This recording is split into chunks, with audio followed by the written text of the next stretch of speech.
Hello and welcome back to the show. My name's Relevant. This is Do All the Things, and on today's episode, we're returning once again with the Bike Light power supply. I gotta do a couple little updates to it. Just a couple little updates. Yeah.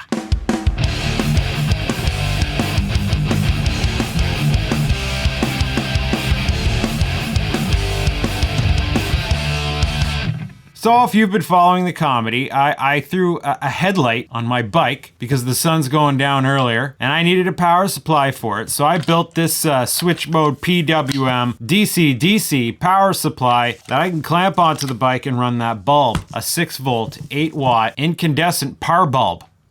Yeah, in a day of LEDs and super efficiencies, I slapped an old bulb on there and wasted the resources to power it up. 8 watts. It's actually not that bad. It works. I've had a couple rides with it since and it works. It's not super bright, but it's just bright enough to make the trip home safe. But of course, knowing me, I'm already trying to think of ways to make it brighter. Like I could have just as easily built a boost PWM and ran like this 30 watt, 12 volt halogen. And it would have been considerably brighter. And that wouldn't have taxed the batteries too badly. I would have still gotten some reasonable run times off it. But, you know, in hindsight, I'm not going to bother doing that because I don't want to invalidate this circuit that I've already put all the time and componentry into. I want to get some use out of it. But there are some slight changes that I want to make. Since the last time I acquired these wing nut screw assemblies with rubber washers for securing the lid, I didn't want to use plain screws, so I wanted to be able to open this with just my hands, tool free, to change the batteries if I had to. And if you recall, my battery holder was this very half-arshened arrangement of 2 C-cell holders cut in half,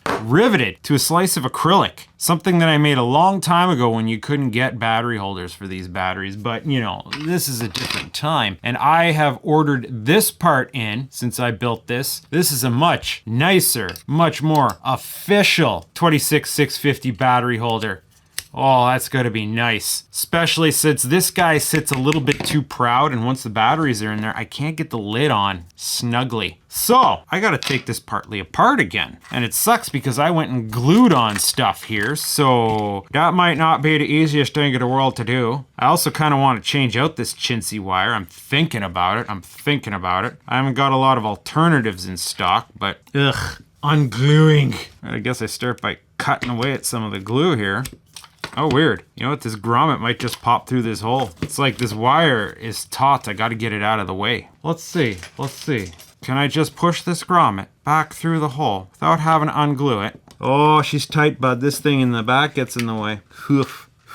Well, maybe I can loosen up this battery holder. Surprising how well this just plain hot glue stuck to this aluminum. Oh, I glued everything in here. Even these battery terminals. Oh, this is gonna get stinky. You know what? Screw these battery terminals. I'm just gonna straight up. I got enough slack. Snip. Ugh, almost took out that cap. All right, so this thing's loose now. As soon as I can get that wire out. Oh, here it goes. Come on now, bud. Okay, that's free. I should be able to lift this stupid thing out. This battery holder's not the worst idea in the world. We'll use it for benchtop tests and experiments, but for something official, nah. Now this right here is a Keystone 1109, I do believe. It's not cheap at 10 bucks. I guess that's not the most expensive thing in the world, but it feels reasonably skookum. It seems to be a decent quality. Compare that to an 89-cent special 18650 holder like this. Way better. This guy has fixed wires and they're tiny. If you want more current handling capability, you gotta strategically solder new wires onto the contacts, and this plastic melts real fast. This guy I don't expect to have that problem. It's gonna be more roomier. Oh yeah, look at that. Room to spare, bud. We're not gonna have any problems with this guy. Might have to reroute this supply cable. Might go around now. Do I want to change this supply cable while I'm in here? Ugh, getting all the way down there. That means I have to take this board out. Take this board out means I have to unsolder this thing. You know what? I'm gonna leave the supply cable.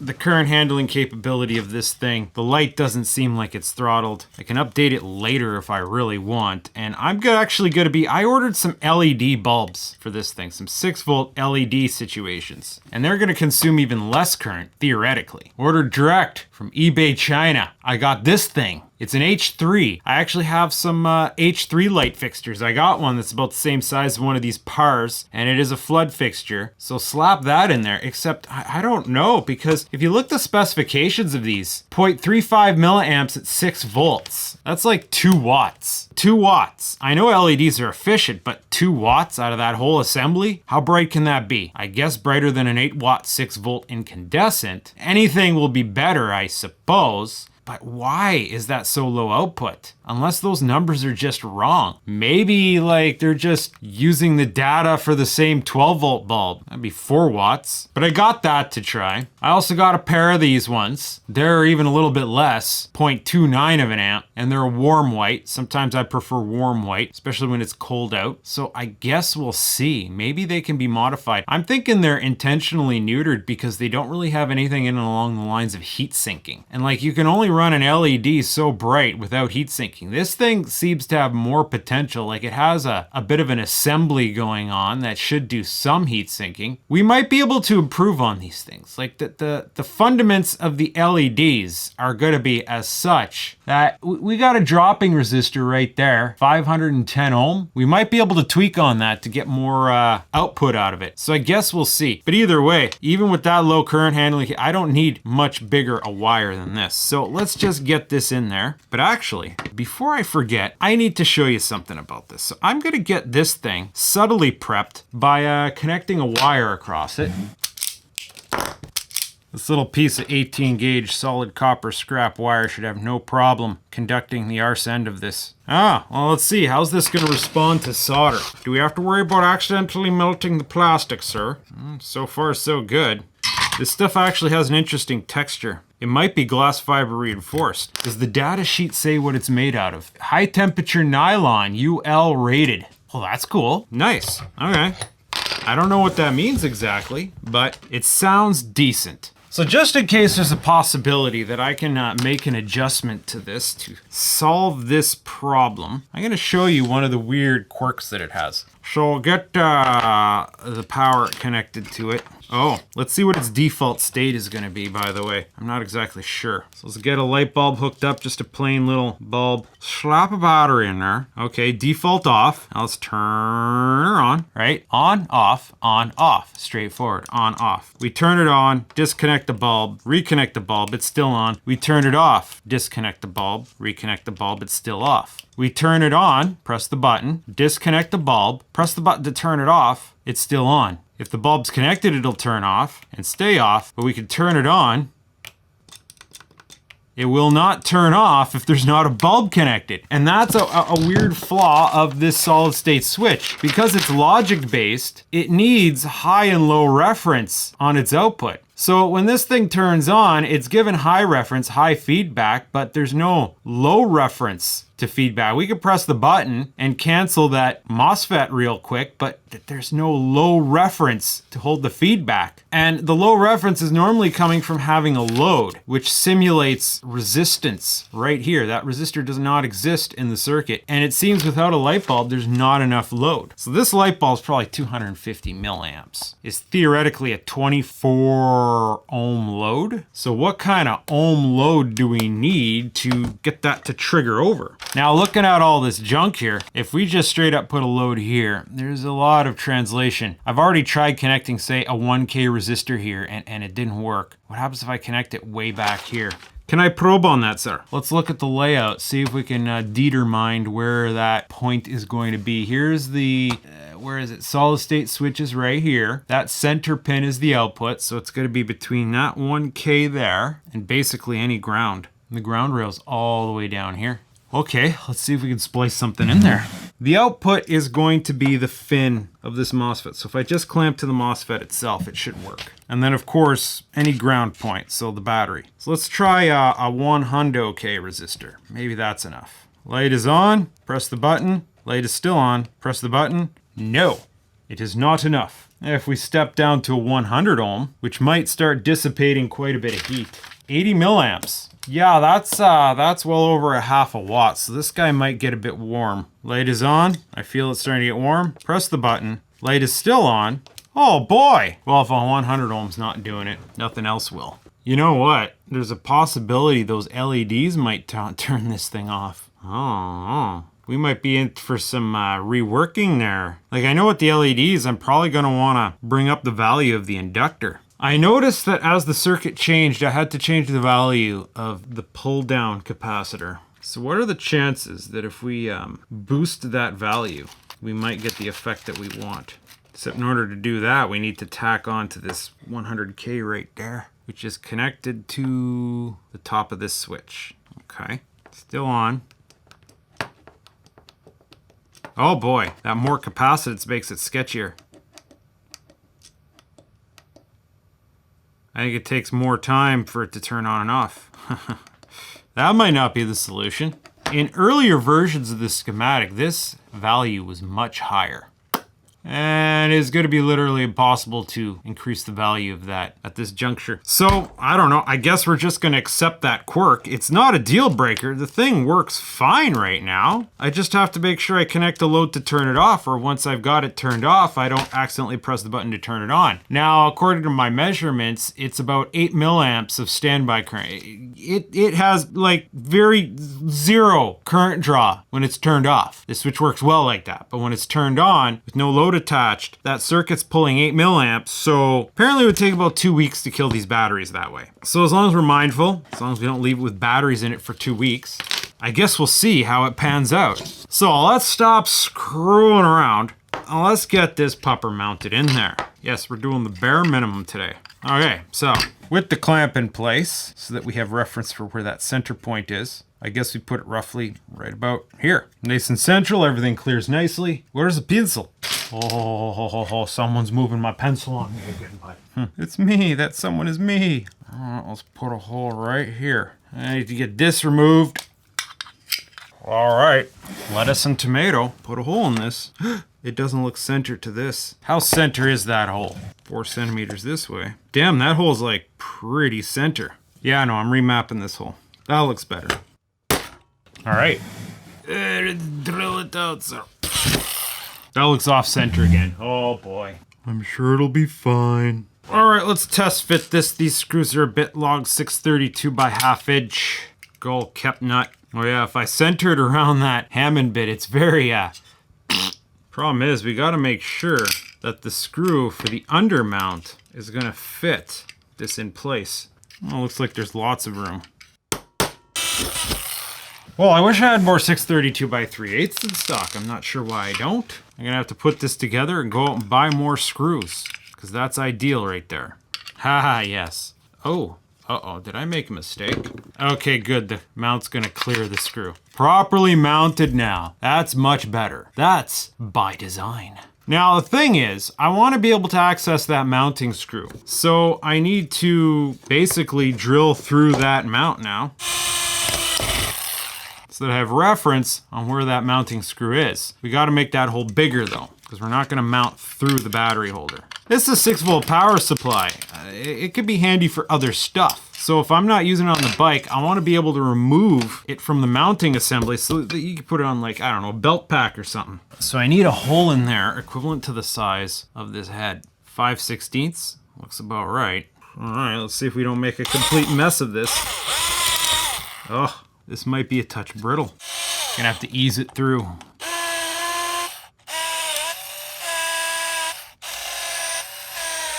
Oh wow, would you look at that wicked chowder party. Ha ha ha. You could run for politics and win. Does this all line up now? Let's mock this up. Screw, screw. Now can I get a screw in through there? Yes, yes I can. All right.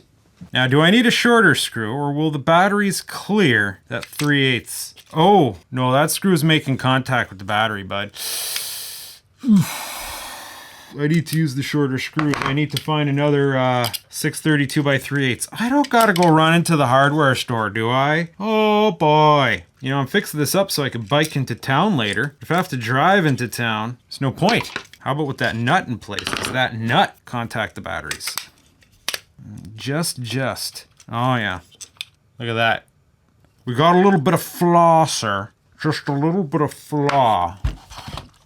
We're gonna need some lower profile hardware. Wonder what kind of hardware they were thinking of when they built this. Like if we put the 632 real straight and collapse it down on that cap a bit. It moved on me. Okay, sir. Okay, assuming this is gonna be strong enough, not come loose, I found some 632 nylon nuts. They'll sit a bit lower profile and they'll be less likely to scratch the battery. Because we don't want to be chowdering on that battery insulation. That's one of the reasons why the battery manufacturers are angry with us right now. People are just raw dogging their batteries, and that insulative cover is more fragile than it should be. Now you can feel that I can't put a lot of torque on that. This isn't going to give us the best fastening capabilities. Not as solid as I would like it to be, but let's try it with a battery now. Okay, yeah, that clears. Just, and it's not gonna scratch up the battery. So I think that's what I'm gonna use for now. We still gotta make sure it's nice and flat, like the sides. The flat sides are on there. I still have a problem of, I only have one of those 632 by 3/8 screws. Fortunately, 632 is the same thread as computer screws, and I found one of these in with the computer screws. It should be just long enough. Oh yeah. Where's my other nylon? Ugh, I got different threads now. I need a different screwdriver. Oh boy. Okay. Again, we can't put a lot of torque into it, but hopefully that's plenty to hold the batteries into place. So, let us and Tomato determine how I want this feed wire to sit. Which direction do I want it to go in? Do I want it to go this way? Do I want it to go this way? Gonna have to release this choke to loosen up. I want it to go this way. There's less resistance on this side. Or is there? It's feeling pretty taut. So we're in a position of retraining cables. It liked going around that side better, so. Our dongle becomes a bit shorter, but that's okay because it's close enough. It'll reach. I just have to get these power lines connected. Huh. It's nice just being able to solder on, not have dinky wires.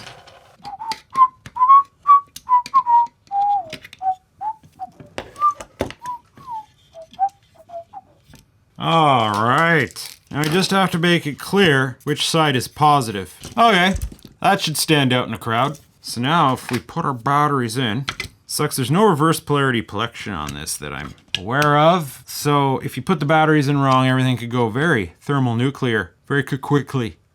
So this means, and yeah, look at that. Clears. In fact, it's so deep now, I'm probably gonna have to maybe stick some foam or something in here to kind of, you know what I mean? Just kind of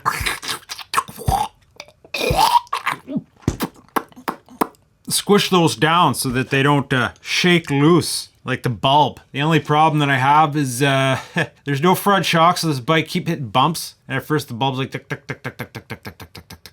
I want to change geometry on it, actually. Oh, I just gotta wait for the snot dispenser here to get a little bit more warm in the pants so that I can redo some of the gluing.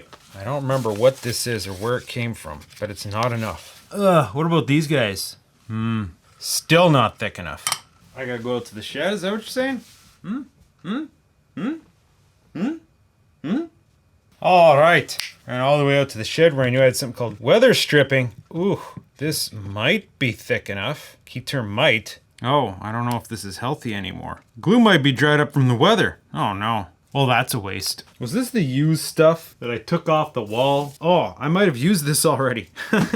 There was this one project where I put weather stripping on a door, and then the door didn't sit right anymore with the weather stripping on, so I had to pull it off, and it was a whole thing. Oh wait, this one peeled off. Yeah, I think the adhesive's just dried up.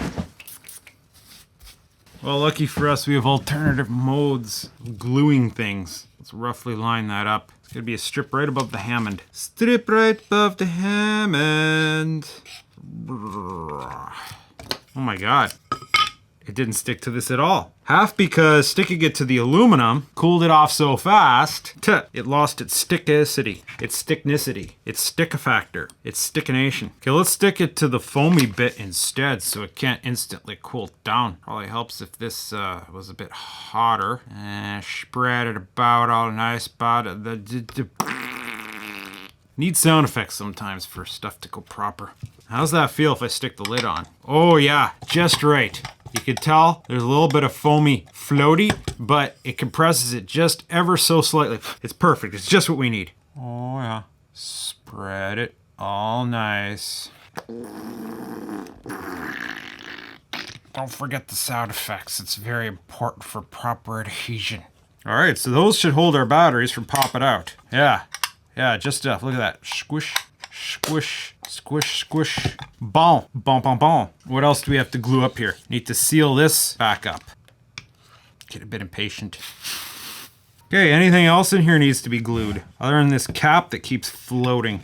Ugh, don't want to secure down those wires better. They don't appear to be under what? They don't appear to be under any undue tension. It's mostly just this cap here. It quite floaty, but it would be tricky because, oh yeah, that inductor was floaty too. I secured that. It's tricky because I don't want to glue it to the SMD underneath of it. Well, how creative can we get here? I know. What if I take a zippy strip it to the inductor. Doesn't have to be tight. Snippy. I said, wow, these are good zap straps.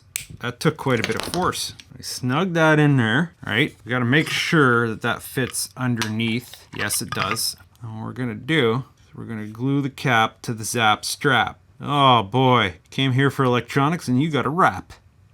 Ah, it's getting more and more fun to rework.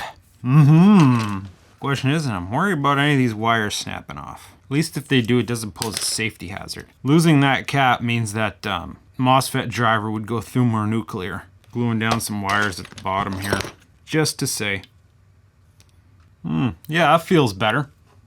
That cap has some support now by its buddy the inductor. If only we all had that much support in life. I think that should be good. So, slap it back together, put the cover on. Now with proper screws and proper battery mounts and battery shock absorption. Oh boy, this thing's getting more posh by the day.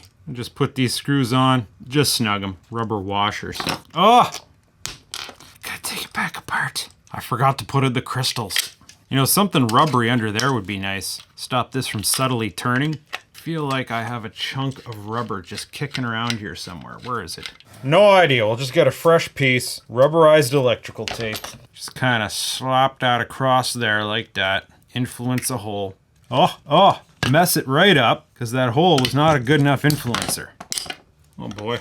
Let's try this again, bud. No, still twisting up. Come on, bud. Fine. I'll put it on the stainless, the metal side. That should give it a bit of reinforcement.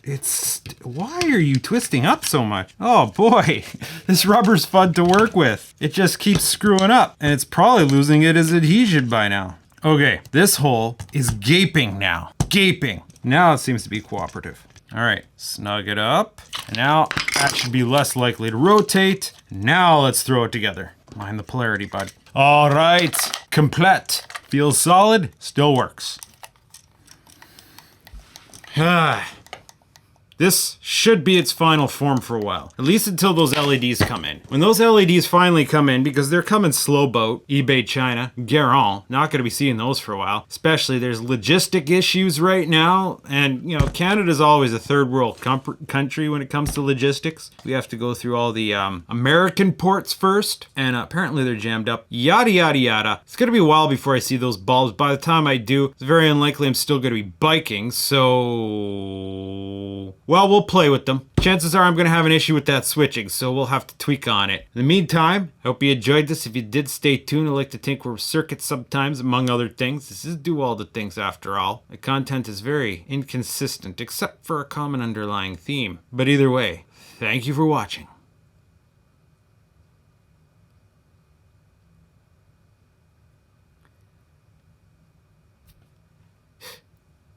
Basically a video of just me mounting a battery holder, eh?